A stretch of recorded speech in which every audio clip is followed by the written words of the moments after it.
So let's just talk. It's Monday, right? Last week I had a hard week. I didn't even work the whole entire week. I just worked through Wednesday trying to catch the light. Sorry about that. I am not wearing all dark colors today, which is good. But anyway, so yesterday I put that snippet out, and I'm always leery when I post any kind of Christianity type things on YouTube, and maybe I need to get over that.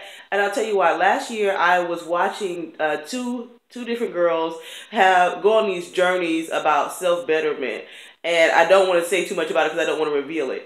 Anyways, by the end of the year, they revealed that they were into crystals and tarot cards and Reiki healings and things like that that I'm not into. And I talked to my mom about it because it did make me feel some type of way. And she said people have the right to know, if you're talking about life improvement skills, what you're reading and where you're drawing your information from.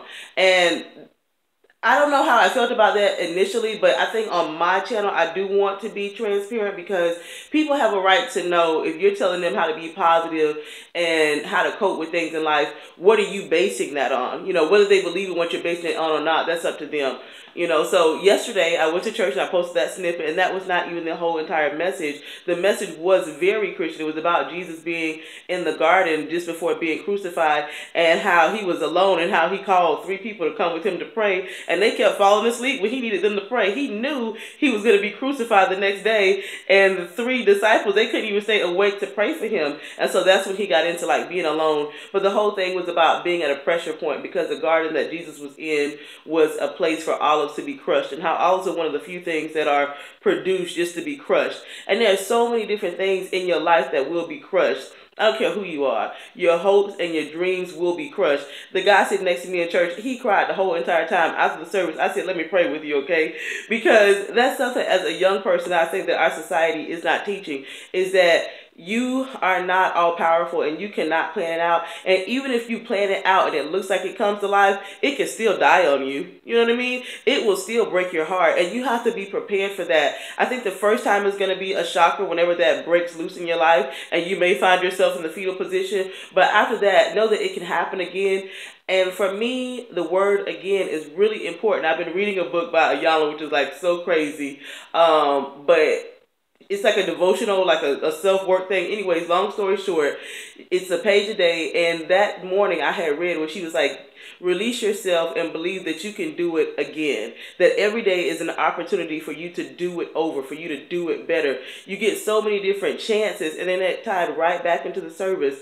All that week, going back to the whole answers and confirmations, I had been listening to TD Jakes. I didn't know he was coming to Lakewood. Lakewood always has different speakers that come in, different pastors, I should say, because Joel Osteen travels a lot, but I had no idea that it was TD Jakes' week. But that whole week, last week, that's all I listened to every day. I'm just listening, and there I show up, and he's talking about being at a pressure point. And you're not rude just to be rude. You're rude because you're under pressure. You're rude because you're being crushed. You're rude because things are being crushed around you. That affects your personality. That affects your outlook on life. And the key to it all, of course, is always going to be to release and forgiveness and to believe in the word. Like, that's my word again. And that there will be points when you are alone and when it will seem too heavy. There will be those points in your life. But for me, the foundation of my faith is somebody who knew that that was going to happen and did it anyways. They went a little further. And sometimes you don't have to see the whole entire process.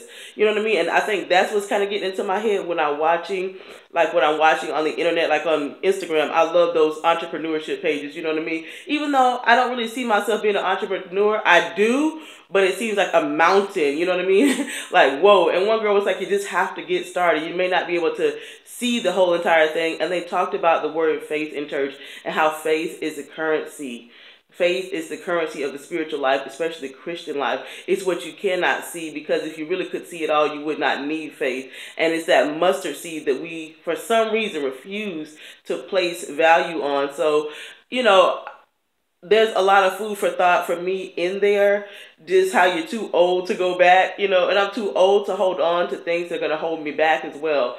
I'm too old to be making the same mistakes. It's okay to forgive yourself. You have to forgive yourself so that you can forgive others, you know. But you have to keep working on it and packing light and keeping the faith. And see, this video did not cut off. I hope that made sense to you guys. I'm sure I missed some points about that message yesterday because it was so deep. It was what I needed. Like, and I need that depth in my life. I need I don't need a history lesson of Jesus Christ. I don't need a political lesson of Jesus Christ.